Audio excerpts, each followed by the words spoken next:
میرے نبی پاک علیہ السلام نے فرمایا جس کے ذمے بہنیں لگ گئی، جس کے ذمے بہنیں جس کے ذمے لگ گئی، باپ کمزور ہو گیا یا باپ انتقال کر گیا، جس کے ذمے بہنوں کی ڈیوٹی لگ گئی، محبوب فرمانے لگے اس نے 3 بہنوں کی اچھی پرورش کی، اچھا ادب سکھایا اور عزت کے ساتھ رخصت کر دیا، یا 2 بہنیں اس کے ذمے لگی، اس نے آداب سکھائے، یہ ابو داؤد شریف ہے، ابن ماجہ ہے، اور پھر ان کو رخصت کر دیا عزت کے ساتھ۔ پھر ایک مقام پہ فرمایا چلو ایک بہن ہی اس کے ذمہ لگی تھی، اس نے ادب سکھائے، آداب سکھائے، عزت سے رخصت کیا، حضور کیا ملے گا؟ فرمایا باقی نیکیوں والوں کو ثواب ملے گا، جو بہنوں کا بوجھ اٹھائے گا جس طرح میری 2 انگلیاں جڑی ہوئی ہیں اس طرح میرے ساتھ جڑ کے جنت میں داخل ہو جائے گا۔ ابھی اس حق کا تعین کس نے کیا؟ نبی پاک صلی اللہ علیہ وسلم۔ اب اگر کہیں یہ کہا جائے کہ بس بھئی صحیح ہو گیا، تمہارا کیا کام ہے، تمہاری کوئی ذمہ داری ہے، تم نے کوئی ٹھیکہ اٹھایا ہوا ہے،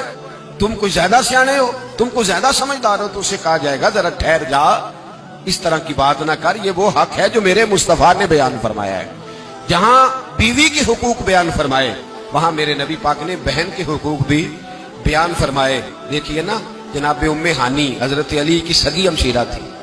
نبی پاک صلی اللہ علیہ وسلم کی چچا زاد بہن تھی، پر اللہ کے رسول ہمیشہ انہیں تحفے بھیجا کرتے، ان سے محبت فرماتے، ان کے بچوں کے ساتھ پیار کرتے۔ فرمایا علی کی بہن نہیں، یہ میری بھی بہن ہے۔ کیا لوگوں کو تاریخ کی وہ بات یاد نہیں؟ آج میں نے دیکھا ہے بھائی کے پاس شاہ خرچیوں کے لیے بڑے پیسے ہوتے ہیں، بھائی کے پاس بڑا سرمایہ ہے، جب شاہ خرچیاں کرنی ہو، سال کے بعد 2-3 چکر کاغان نران کے بھی لگانے ہو تو اس کے پاس روپیہ ہے، پیسہ ہے، اور اگر اس کی اماں کہہ دے کہ بیٹا عید کا موقع ہے، کوئی پرانا جوڑا ہی اٹھا کے بہن کو دے آ، تو کہتا اماں حالات بڑے سخت ہیں، اب میں تمہیں کیا بتاؤں۔ ہمیں وہ بات یاد نہیں کہ نبی پاک کی رضائی بہن جناب شیمہ جب ان کے قافلے کے خلاف مسلمان لڑے، انہوں نے جنگ کی اور وہ قید ہو کے آئیں، حضرت ابو ہریرہ سے کہنے لگی جا کے مصطفیٰ کریم کو بتاؤ میں تمہاری بہن ہوں۔ حضرت ابو ہریرہ کہتے ہیں میں بی بی کا پرانا دوپٹہ دیکھتا، اس کی کیفیات دیکھتا، پھر جملے دیکھتا، مجھے سمجھ نہ آتی، تو میں نے جا کے حضور سے کہا کوئی شیمہ نام کی بی بی ہے؟ تو کہتے ہیں ابھی میں نے جملے بھی پورے ادا نہیں کیے، نبی پاک ممبر سے اٹھ کے کھڑے ہو گئے اور رسول پاک کی چادر مبارک ممبر پہ رہ گئی، محبوب اٹھ کے گئے اور پھر جناب شیمہ کو گھر لے گئے اور پھر فرمایا عائشہ کو بلاؤ، فاطمہ کو بلاؤ، سودا اور حفصہ کو بلاؤ، ان سب سے کہو آؤ دیکھو میری بہن میرے گھر میں آئی۔ یہ رشتوں کا احساس، یہ رشتوں کی کیفیات، یہ درد، یہ سوز، یہ حضور نے ہمیں تعین کر کے دیا ہے، یہ نبی پاک علیہ السلام نے ہمیں بتا کر کے دیا ہے۔ حضور نے ڈھیروں تحفے دیے اور ایسی آفر کی جس کے لیے امت تڑپتی ہے، ترستی ہے۔ حضور نے فرمایا شیمہ اگر تو پسند کرے تو تیرے لیے مدینے میں مکان نہ بنا دوں، اگر تو کہے تو یہاں تیرے لیے مکان نہ بنا دوں، جہاں 70,000 فرشتے روز سلامی دینے آتے یہاں تیری پکی رہائش نہ کر دوں۔ عرض کی یا رسول اللہ میرے خاوند کا گھر، میرے بچوں کا گھر، جہاں میں بیاہی گئی، جن کے حقوق آپ نے بیان فرمائے، میں وہاں جانا چاہتی ہوں۔ حضور نے ڈھیروں تحفے دے کے رخصت کیا۔ تو میرے بھائی بہن کا ایک حدیث ہے مشکات شریف، مشکات میں حدیث ہے، ایک حضور علیہ السلام کے صحابی تھے جو نبی پاک کی بارگاہ میں بیٹھے رہتے تھے، اس پر شارحین نے بڑا کچھ لکھا ہے، کہتے ہیں وہ علم دین حاصل کرتے تھے یا جہاد میں مصروف رہتے تھے۔ ان کا ایک بھائی تھا تو وہ تجارت کرتا تھا، کاروبار کرتا تھا، یہ مشکات ہے۔ ایک دن آ کے عرض کرنے لگے یا رسول اللہ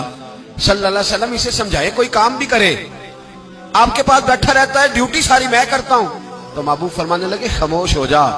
ہو سکتا ہے رب کریم جو تجھے رزق دے رہا ہے وہ بھی اس کی برکت سے عطا فرما رہا ہے، اس کے نصیب کا اللہ تجھے دے رہا ہے، ہو سکتا ہے اس کے توسل سے، پتہ نہیں اللہ کس کی وجہ سے دے رہا ہے، کس کے حصے کا تیرے گھر بھیج دیتا ہے۔ امام حسن رضی اللہ تعالیٰ عنہ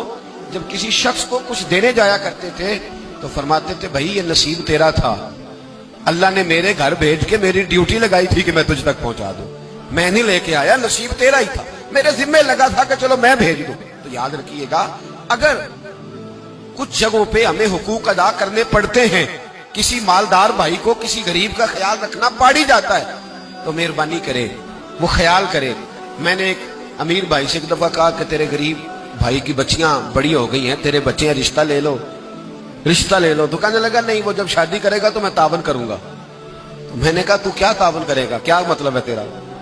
تو بھائی کی محبت کو پیسوں میں تول رہا ہے، سوچا ہی نہیں تو نے،